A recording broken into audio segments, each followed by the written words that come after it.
বাঘ, ব্রাহ্মণ এবং শিয়ালের গল্প। খাঁচায় আটকে থাকা একটি বাঘ তাকে মুক্ত করার জন্য এক দয়ালু ব্রাহ্মণের কাছে মিনতি করল। ব্রাহ্মণ দ্বিধায় পড়েছিলেন, এই ভয়ে যে বাঘ তার ক্ষতি করতে পারে। বাঘের কাকুতি, মিনতি ও অনুরোধের কারণে অবশেষে ব্রাহ্মণ তার করুণা জয়ী হয় এবং সে বাঘটিকে ছেড়ে দেয়। তাই সত্য, বাঘ খাঁচা থেকে বের হয়ে ব্রাহ্মণের উপর আক্রমণ করার জন্য প্রস্তুত।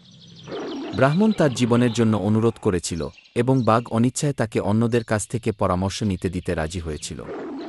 ব্রাহ্মণ তাদের মতামতের জন্য একটি গাছ, একটি মহিষ এবং অবশেষে একটি চতুর শেয়ালকে জিজ্ঞাসা করলেন। শিয়াল পরিস্থিতি ভুল বোঝার ভান করে বলল, আমাকে দেখাও তুমি কিভাবে আটকে গেছ।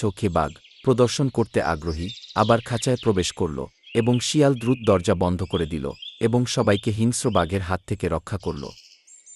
এই গল্পের নৈতিক শিক্ষা হল, যারা আপনার ক্ষতি করতে পারে তাদের সাহায্য করার আগে সাবধানে চিন্তা করুন।